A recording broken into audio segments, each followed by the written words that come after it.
LTFRB nagbabala laban sa malasardinas na siksikan ng mga pasahero sa mga PUV.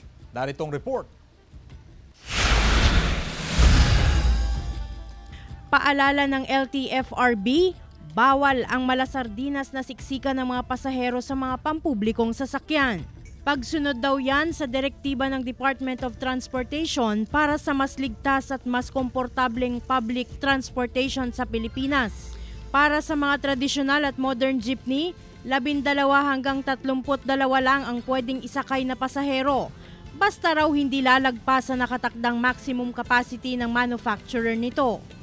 Pwede naman daw magkaroon ng nakatayong pasahero sa modern jeepney, pero hindi raw dapat ito lumagpas ng 5 tao kada square meter ng espasyo.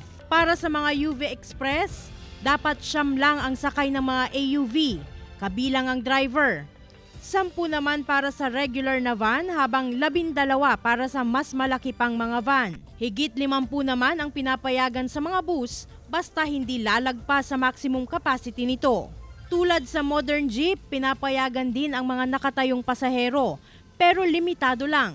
Bawal naman ito kapag mahaba ang biyahe, ang mga lalabag, pagmumultahin at posible pang bawian ng Certificate of Public Convenience.